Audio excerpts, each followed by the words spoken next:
G'day guys, Andrew from Aussie Builds here. Just want to go through Diff Break In. There's been a few requests to get that done. And so as a part of this series, basically what I'm going to do is I'm going to take you through a diff break-in that was shown to me by the US team guys while over in the States at the Reedy Outdoor race. Previously I'd used a different method. There's a heap out there, different ways to do it. I've tried this one that was shown to me a couple of times and it's been really effective, getting really good life out of my diffs, and it's super easy. So what I'll do is I'll take you through how to break in your diff and then also how to tighten, and then in another video I'll show you how to set the slipper based on how tight we've set that diff as well. All you'll need to get started is a battery in the car. You'll also need your transmitter and you'll also need a 2mm wrench to tighten the diff, but also to stick into the outdrive. So stick with me on this one. I'll show you how to break in this diff ready to hit the track. Okay, so what we're going to do to start breaking in the diff, we've got the battery in the car, we've got it plugged in, we've got our transmitter. What we're going to do is we're going to turn the car on, turn our transmitter on, make sure we've got power and drive. Then the next part, what we're going to do is we're going to rotate the car towards us, and you can see there in the outdrive, what we're actually going to do is we're going to stick the Allen key that we have through the outdrive. So you can see there I've got it stuck through the outdrive, and then basically what that means is that it's going to stop this wheel from turning under acceleration. Then what we're going to do is we're slowly going to trim on our transmitter the throttle up, and we're going to trim this up to about 10%.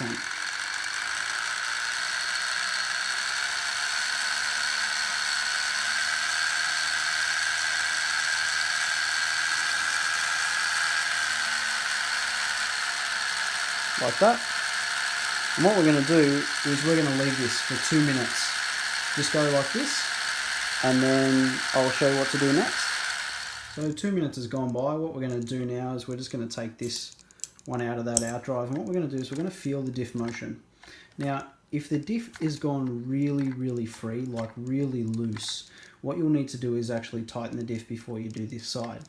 But this one here, I've tightened it down before the build to a tightness that I know that it'll loosen off a bit, but not a lot. So then what we're going to do is we're going to do our other side. So we're going to stick this one in here for 2 minutes and do that. And once we've done that, I'll show you what to do next.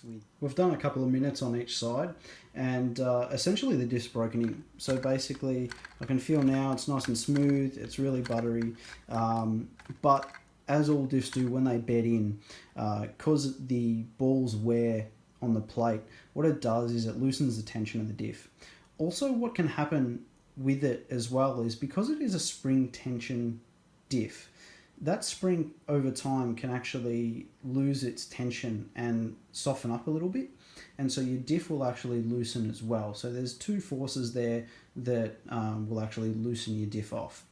So what I'm going to do is I can tell through experience. It's all by feel, as I said, but tighten it down till there's a fair amount of resistance, but you can still spin the wheels freely. And there we have it. We have a broken in diff ready to hit the track. So it's nice and tight.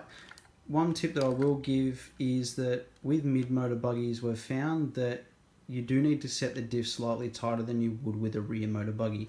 So the amount of resistance needs to be a bit stronger. They do seem to be a bit harsher on their diffs.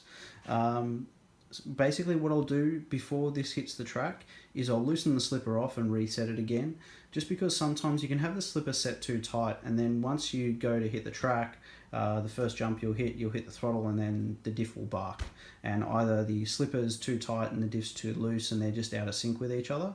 So what I like to do is just reset the slipper just in case.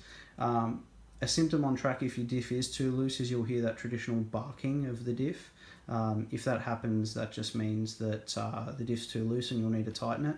What that will do is flat spot the balls and shorten the life of your diff though, so try and avoid that at all costs by starting the diff a little bit tighter than normal. After the first few laps it will loosen off and bed itself in really nice. So that's it guys, that's the Aussie Builds break-in diff. As I said, this was shown to me by the team guys in the US.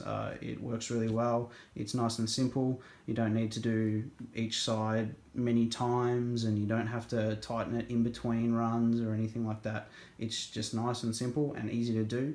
You can do it at the track, you can do it at home. And this will give you a diff that will last you many race meets to come.